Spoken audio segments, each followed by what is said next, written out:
Alright, welcome guys. Alright, today I wanted to talk to you about Bias Ply drag tires and why you need them for your manual transmission. Alright guys, let's get into it.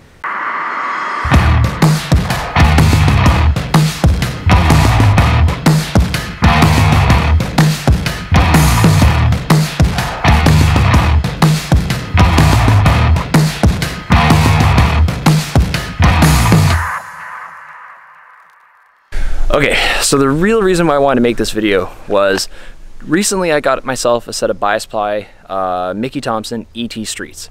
Now, I got a sweet deal on them, so I was like, this is awesome, I'm gonna run these things. And I started talking to a couple of my friends and some people online, and it just got mixed information everywhere. And it started to get me thinking, like, why is it that everyone is so scared of these tires? Some guys tell me they have no problems.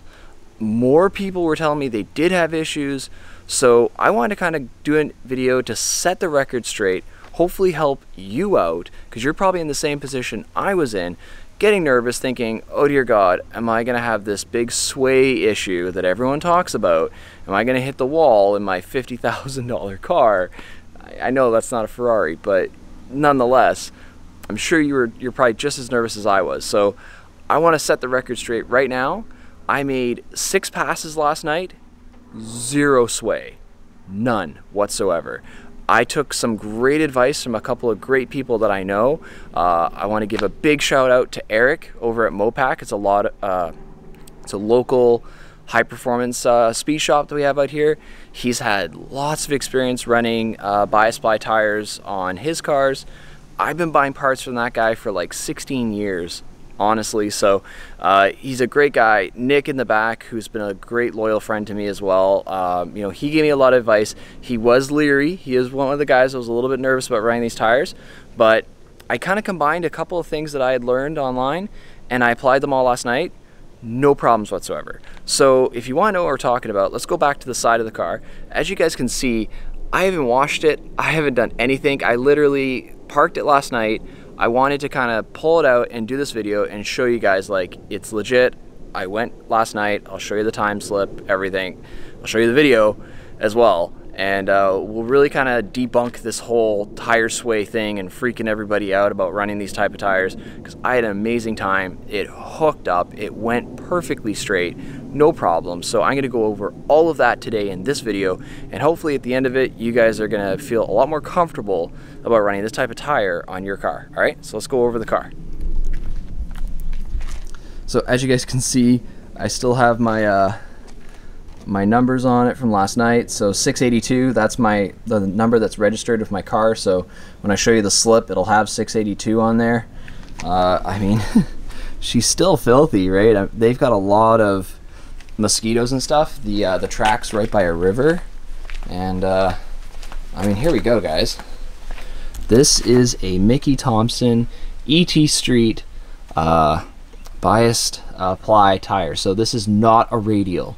So the biggest thing here, and I'm sure this might be a review for some guys, maybe you don't know, but I'll just kind of go over it real quick. So the compounds can be the same between a drag radial and a Bias Ply tire. The major difference is the sidewalls. So on a radial, it's going to have a stiff sidewall just like your regular street car. So it's going to have very little give to pretty much none. So the reason why a lot of people say that they don't like these on a manual transmission is they break stuff. Like when there's no give in the tire and it's a sticky compound and you're launching at like 5,000 RPM, if there's anything weak in your drivetrain, it's gonna come up. You're gonna see it. People break drive shafts, they strip gears, they blow out clutches, they break gears inside transmissions. Like, this happens all the time. So the one thing that I found that was really consistent was people always saying, if you're running a stick car, a manual transmission car, running a Bias Ply is great because the sidewalls have a lot of give to them. They don't have those belts in them that a radial tire has. So they end up wrinkling a little bit, and that actually alleviates a lot of the shock off of the drivetrain. This car really is a stock Boss 302 as far as any kind of power modifications. There are suspension mods. I'm going to go over one key thing that I think helped to alleviate the sway on this car, but other than that, it's pretty much a stock car. There's no major upgrades in the motor. It laid down 400 horse to the tires, which is kind of typical I'm seeing for most Boss 302s. We're gonna get more power out of it soon, but for now, that's what it's making. And I had no problems. So with these tires, I think it's a great combination for a lot of street guys. And as you can see, I am still running the factory Pirelli tires up front with the factory wheels. So we're talking about a 255 in the front, super wide tire. Big thing a lot of these guys are saying is you need a skinny up front in order to alleviate the sway from the rear. I'm telling you guys, that's not necessarily the case. I was able to do it with no problems. All right, we're gonna go inside the car now. We're gonna go over a couple of seating positions, driving positions, and I'll show you exactly what I did to kind of alleviate that, all right? All right, we're in the car. It is gonna get really warm in here real quick too, because I don't have it running, so we'll make this pretty short. So the biggest thing that I found when you're dealing with a Bias Ply tire is as you're getting up into that higher speeds, you know, 115 miles an hour, even plus, or even at 100, any slight movements, and you know what, I'm gonna actually restart that. Even at like 60 miles an hour for you American guys when I was on the highway, because I drove the car back with these tires, so I did get sway. I got more sway on the road than I did at the track, which was 0 on the track, but I got tons on the highway. So even at 60, 70 miles an hour, I could get sway. So here's what will introduce it. Hand of you, and I got the other camera running here so you guys can see this kind of angle as well. Most of you when you're at the track, you're gonna do this. You're gonna slam your hand right at the top, you're gonna put your hand on your shifter, and you're gonna power through these gears as hard as you can. Well, here's the problem. We all like to think we're gonna keep this hand steady. You're not. You got all that adrenaline going. When you grab a gear, you're gonna go like this with the steering wheel and you're gonna jerk it and you're gonna pull it this way. And when you do that with a Bias Ply tire, it's going to start to kind of wobble. So to eliminate that, the first thing you need to do is hand location. So I found that if I kept my hand elbow on the armrest here and I had my hand locked on the steering wheel, we're doing drag racing. We're just going straight. We don't need to turn. It's not like I'm doing road racing here when I need to have my hands in the right positions. I just need to get the steering wheel locked. By having my elbow kind of sitting on the armrest here and grabbing the steering wheel and holding it, you know, not death grip, but just holding it nice and firm, I was able to keep it tracked perfectly straight. And I was able to be consistent. And when the car would want to jerk from a power shift, it was easy for me to keep it stable because I had this good anchor point right here. So this is the #1 tip that I want to give you guys when you're doing this. So arm here, elbow here, hand here, lock that steering wheel down. And then from there, just making sure that you're in a good seating position for your size. I'm 6'1", so I found this to be comfortable. You know, I was able to have my arm kind of close the cup holder here and have my hand on it. And I was able to just kind of row through these gears, no problem. And I was finding all of them. I do have a lot of problems with this transmission, so I did miss a gear on one run, but other than that, I was able to go through these fine. And by keeping this arm steady, I'm able to go through this and not introduce any steering corrections into the car while we're doing that. So that's the #1 piece of advice that I got. And I wasn't finding that online. So I really wanted to kind of put this video together to show you guys kind of what I collectively kind of took from bits and pieces and made a kind of comprehensive video for you guys to kind of, you know, get rid of this fear and this doubt about running these type of tires. All right, it's getting super warm in the car now without any air conditioning running. So let's go back outside and I'll show you one last thing and then we'll wrap this up. All right, guys? All right, cool. I love it when the wife brings me iced coffee home. It is getting so warm right now. The fact that she brought this, good wife.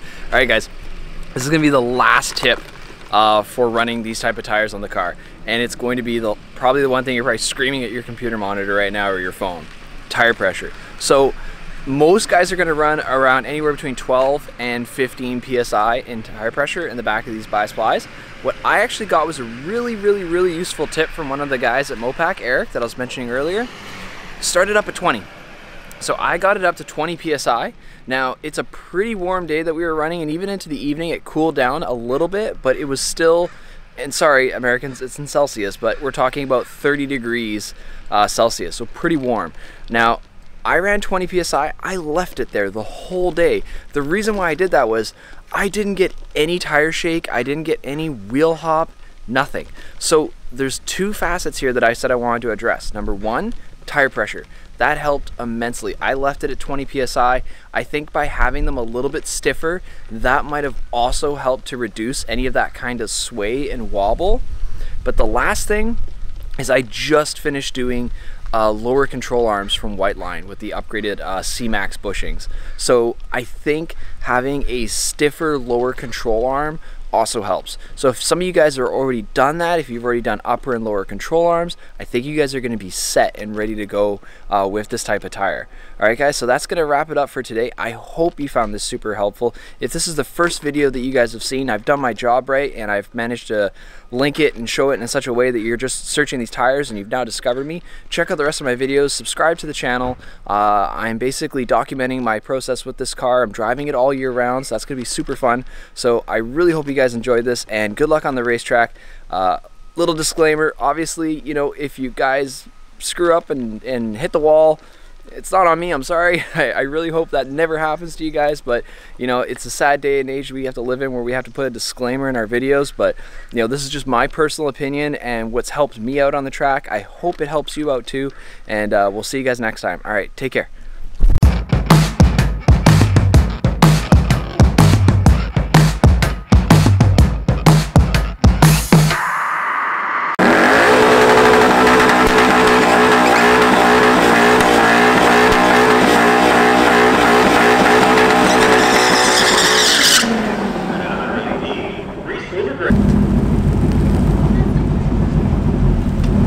Sean McVigan. Short. Sean McVigan out there. 2013 Monday.